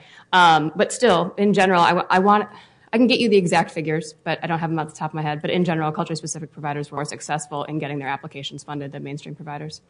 I mean, so we've made progress in some way. Partly it's how about you measure progress, right? So, I mean, that's part of the issue. The other thing to keep in mind is that we serve thousands of children and we have millions of dollars. And so when you want to talk about percentages, the percentage, 1 or 2% doesn't sound like very much. But then again, if 10% sounds like, well, that would be a significant amount to change, then you're talking $1.2 or $1.3 million more invested in culturally specific programs and another 1,500 kids that would be served. So the number, because you have to take into account the relative size as right. well, And, I just would say. And so I guess what I'm saying is one other way to look at this would be to try to increase the number of applicants from culturally specific programs. Absolutely. As opposed to just increasing. If you have a finite number, it doesn't necessarily make sense because there was potentially a reason that they didn't get funded in the first place. Maybe they wouldn't have been successful. So the only way to increase these numbers is to increase the pool from which you're originally able to draw on. Absolutely. And I would say the collaboration committee, which Alyssa could speak to, is very much interested in that issue and is trying to get some traction with their funders about that because that is an ongoing issue. And, the other thing is to think about the capacity of programs to be able to do it, to apply and deliver services. So that's the other limiting factor. It's the challenge that we have in another area of government, which is our transportation system. And we look at breaking up larger projects into smaller pieces, which I think the collaboration committee is trying to do so that you can, because of capacity, then you can have some more culturally specific, in transportation, you can have people doing those projects who reflect the pool that you're trying to draw from. Exactly. Yes, I would just say that is exactly what we're trying to do, is increase the pool of applicants by doing capacity building for those groups. And we've put a big effort into this. These numbers may change in the right direction when we take into account the leverage funds that we just did, because I know that I don't remember exactly percentage-wise, but I know that was heavily weighted in that round as well. So hopefully it'll look better than this. And I think in the next round, we pretty much gave groups the same that they had gotten before, plus COLA, administrative overhead. And that's another area where there are groups that are performing well that we might say, well, maybe let's give them more of their request instead of, cut everyone down by the same amount. Now that we see we keep making a concerted effort and we're only inching our way toward where we want to be, there are a lot of different strategies, I think. You're right. And there's also just sometimes, there's just configuration of sometimes programs don't apply again, right? So we, for instance, funded a pretty large grant for OCHA and mentoring. Well, OCHA stopped operating as an organization, and there was nobody and NARA also. So it often can be the function of one large grant that goes one way or another. So that's the other thing to keep in mind, is that because we're still a relatively small universe, sometimes that's not a true reflection. Why don't you give us a quick review? How do we define a culturally specific program, or what are the criteria that we look at? That are in the RFI. That makes one, a culturally specific there's a whole program. set of things. There's mainly 4 criteria. That the majority of participants served have to be of a specific cultural group.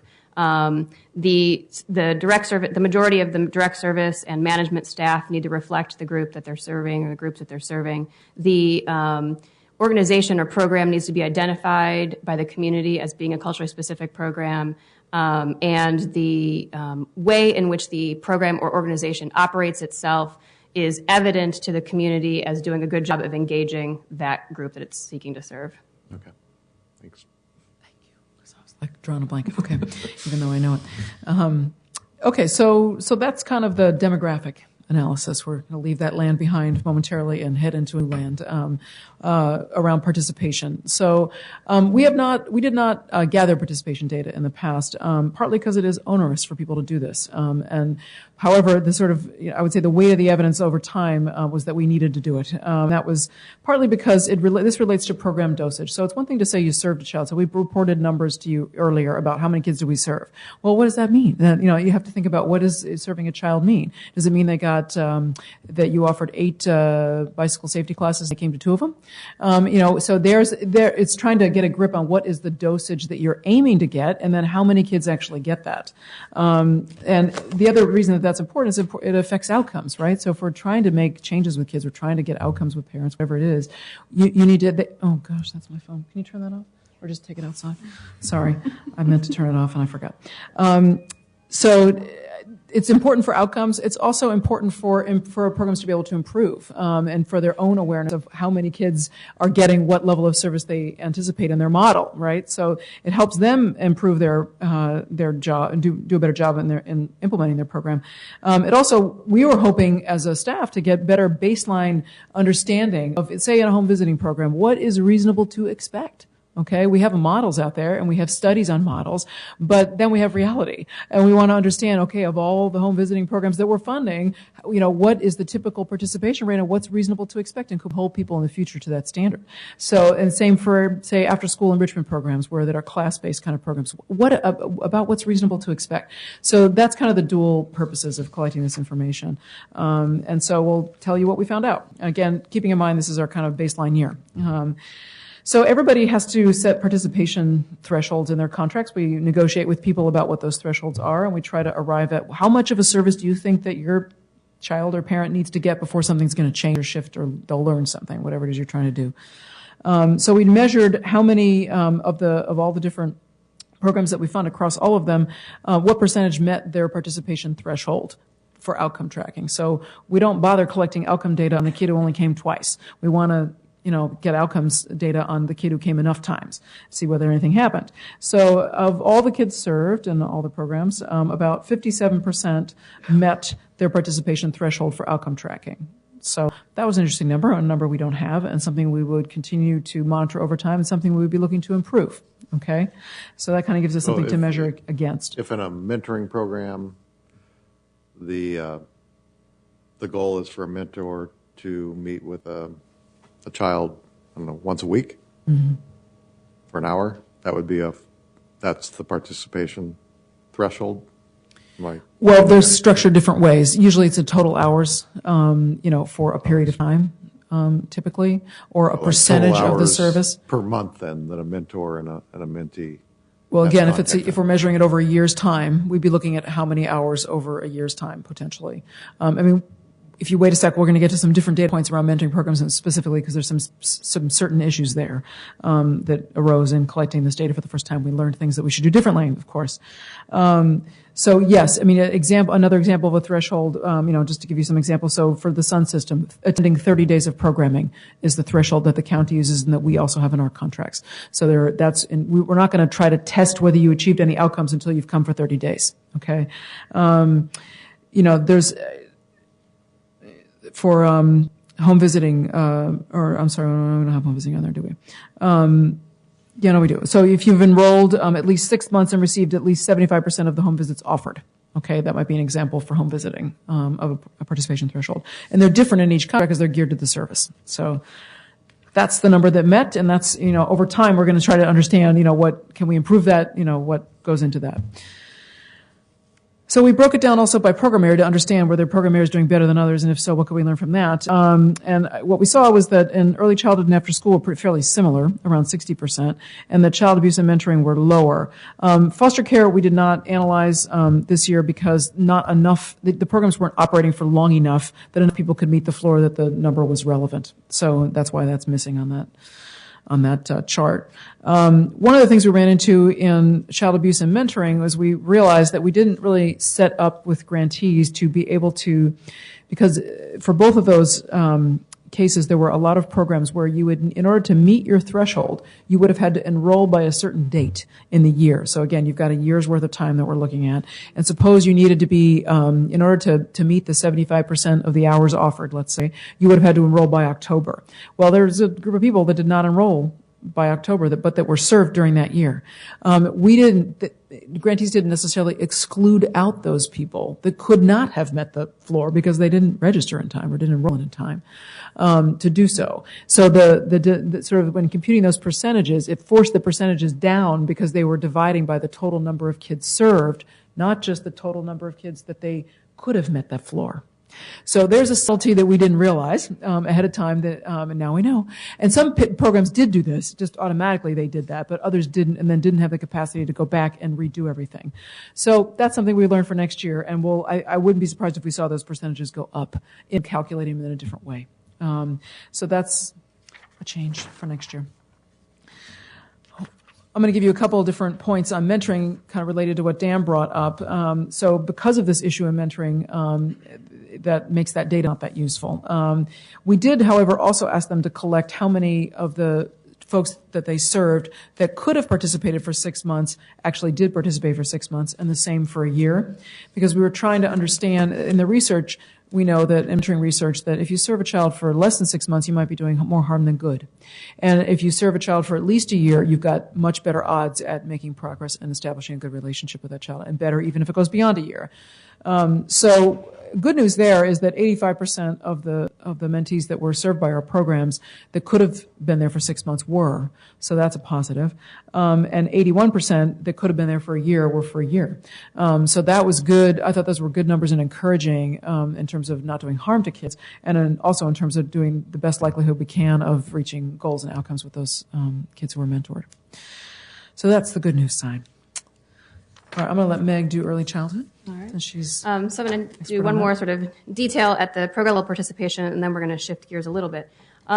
So one of the unique things we have in early childhood is that there are a handful of programs that are doing some very similar work in home visiting. And so we took sort of a subgroup of those, or we took that subgroup of programs and looked at their participation levels, because they are multi-year programs, and we wanted to understand, well, how well are families doing in those multi-year programs with staying for longer than 1 year.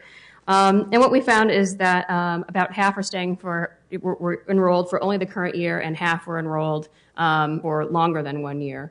And one of the reasons this is important is that recent research has indicated that with a proven home visiting model, 2 years of staying in that home visiting program plus a year of preschool has the ability to reduce the achievement gap upon kindergarten entry significantly, to the point where low-income children in programs where they stay for 2 years of home visiting and get preschool will be about on par with their middle-income and higher-income counterparts as they enter kindergarten.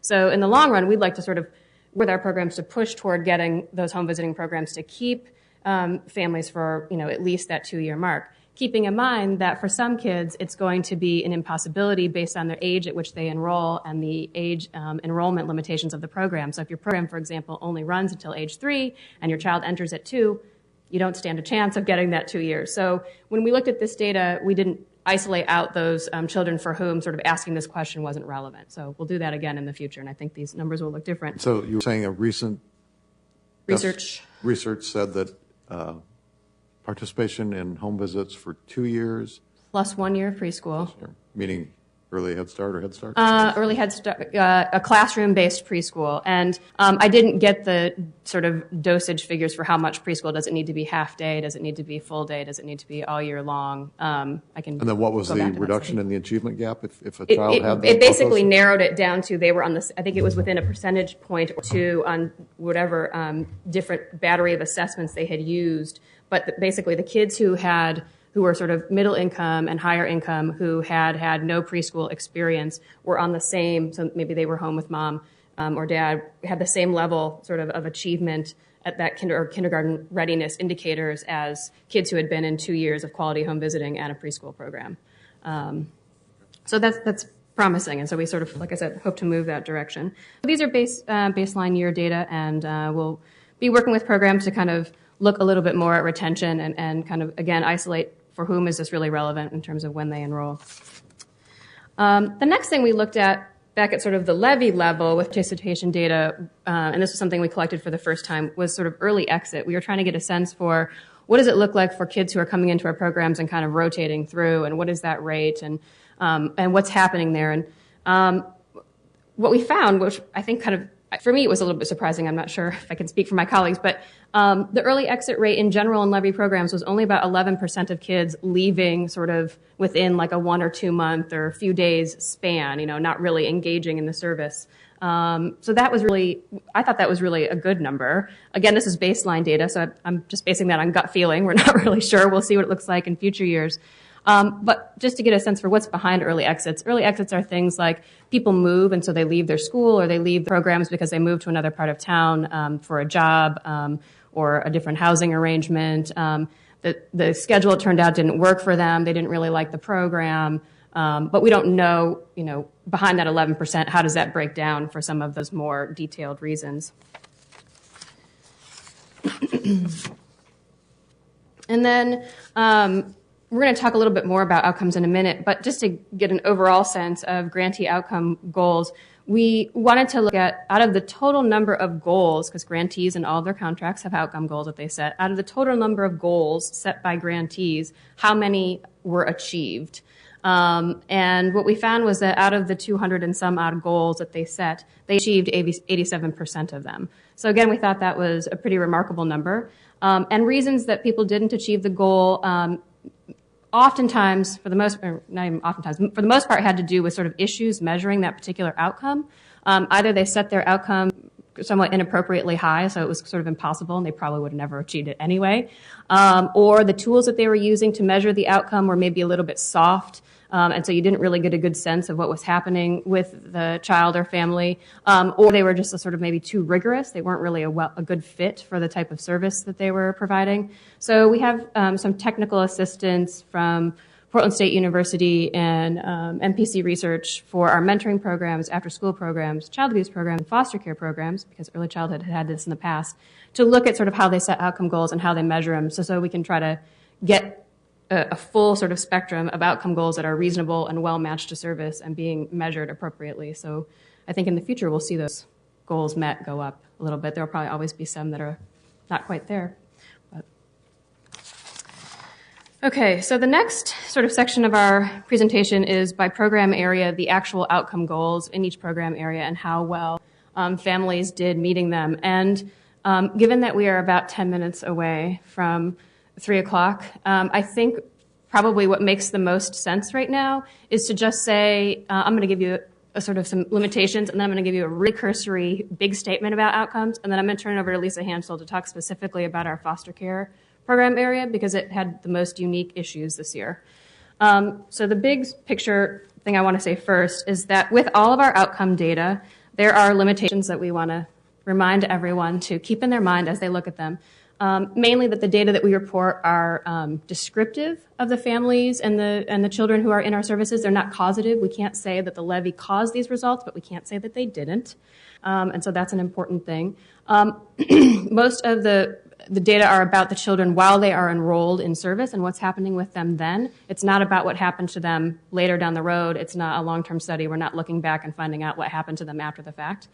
And then when you look at the data and the outcomes, and they're talking about a percentage of children achieved or a percentage of parents achieved, we're talking only about the programs that measured that outcome and the children or families who met the participation floor and were able to report on that outcome. So if it says 87% of parents demonstrated appropriate parent-child interaction, it doesn't mean every parent served by the levy did that. It means the programs that measure that outcome because it's relevant to their service and parents who met the participation floor for tracking that outcome.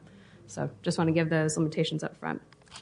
And the next thing I want to go over just quickly is that the outcomes that we generally track in our program areas are shown here. In early childhood, child abuse, and foster care, there's a very similar set of outcomes around child development, health, early literacy, parenting, child and family stability and welfare. And then in after school, and mentoring, there's a whole set of outcomes around attendance, behavior, academic achievement, and then things more about students themselves, self-confidence, social behaviors, their connection to school, their homework completion.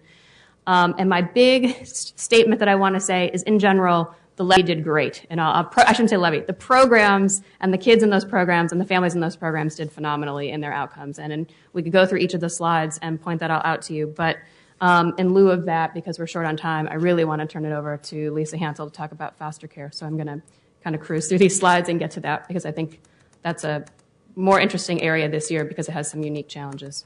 So this PowerPoint will be on our website. I was going to say, it's not up yet, but it will be up tomorrow.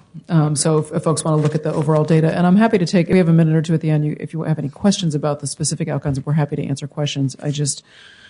I want you to be aware of what's been going on in foster care because it's a new area for us, and I think it's more important for you to be updated on that overall. Okay, so when you look on our website for the outcome data, you won't see any outcome data for foster care this year. And that's due to the fact that the programs really got up and running later in the year, so the children weren't able to meet the participation thresholds that were established for outcome measurements. First off, just want to define the eligibility requirement for the foster care program area. To be eligible for services, a child or youth needs to be age 0 through 24, needs to be in foster care, meaning in DHS foster care or sub-care, or aged out of the foster care program at the time that the child is enrolled in program services. So I'd like to start with successes or achievements this first year. The program area successfully implemented 9 foster care programs, which served 545 children this first year. So being 7% short of the goal, I think was really great to be able to serve that many children this first year. As you heard earlier, we're very successful in serving African American and Native American populations in this funding area.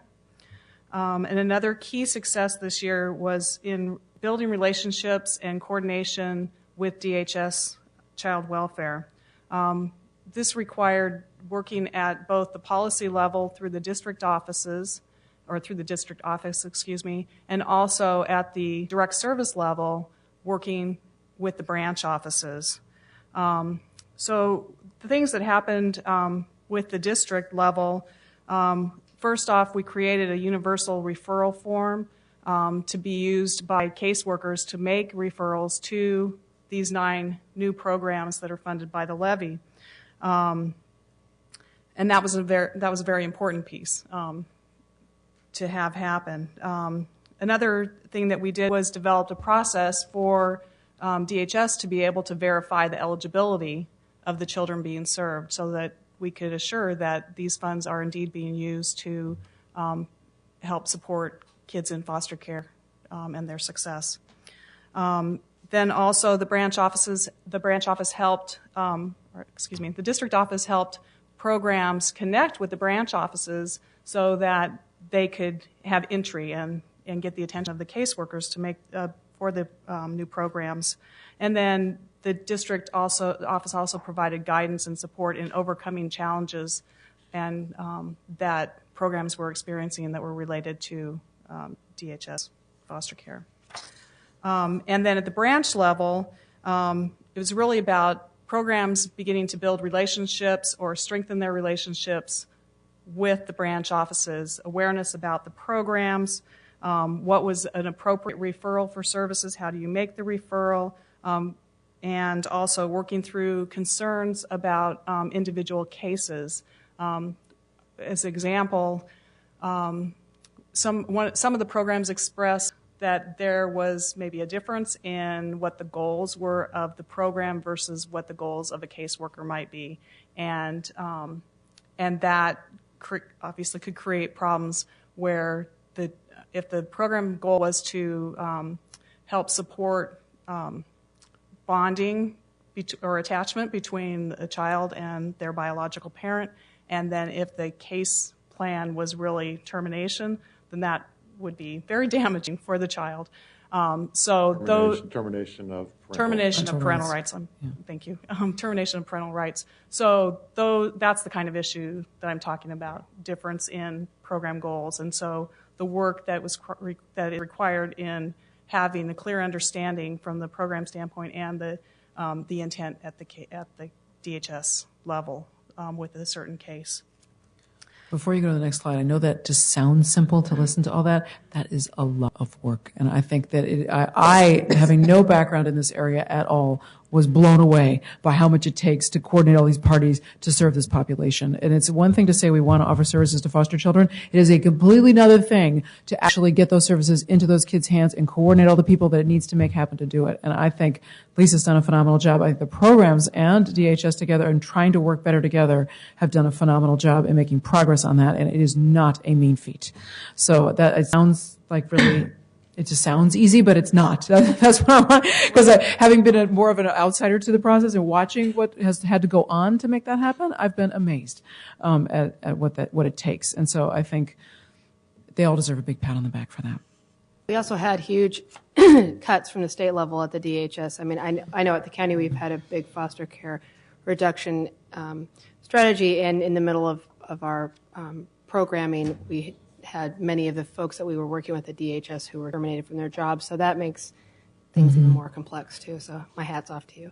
It really does. And to the programs, they have done a tremendous job. And DHS has done a tremendous job and given all those cuts. And they continue to add to their workload trying to make this happen because they are really very dedicated to making sure their kids have what they need to be successful. So everyone's working really hard to make this work, but it is very challenging, and it takes time, but we're making progress, and so I think it's great to have this time to be able to talk about this.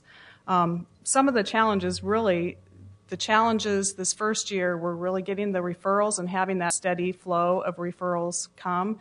At this point, referrals are coming, and they're, for the most part, appropriate referrals.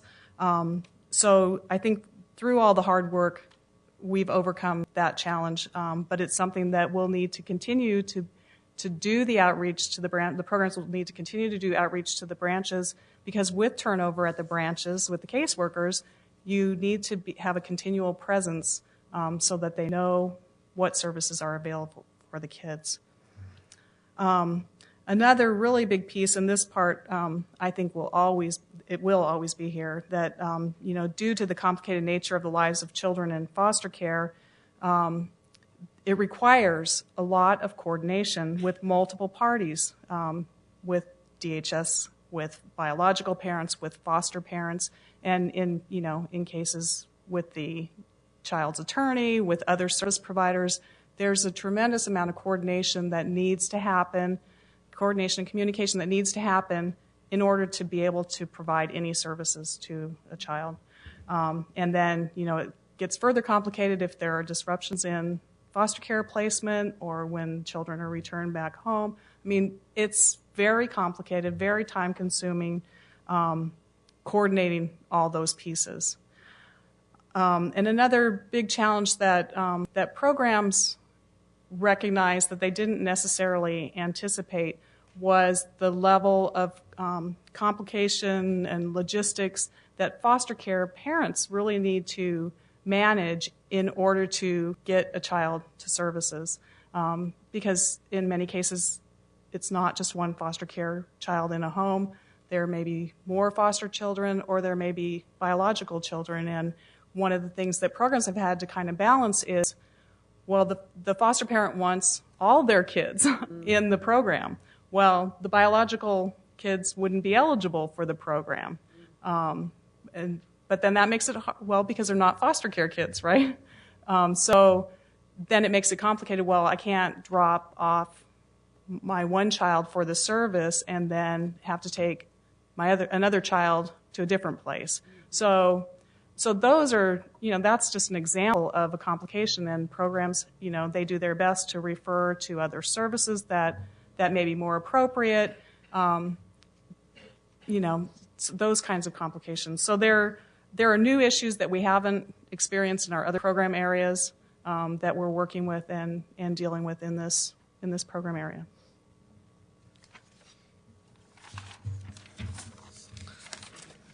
One last and then we one. do have We got 5 minutes here. So. We do. One last slide. We have one more slide. Kind of baseline. This is another staff turnover, and this is an area that we have not collected data on in the past. what we found was that across all program areas, 14% of staff positions that are funded by the levy did turn over. The range was 11 to 20%. Child abuse did have the highest turnover rate of 20%, which wasn't particularly surprising given the challenges faced by this population.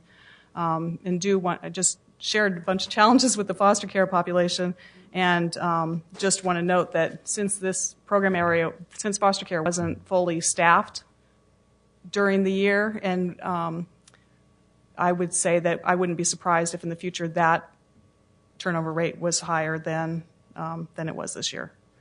So, but again, this baseline information, and we'll have to see How it performs over time. Yeah. Whew. Thank you, guys. It's a long presentation. Any questions?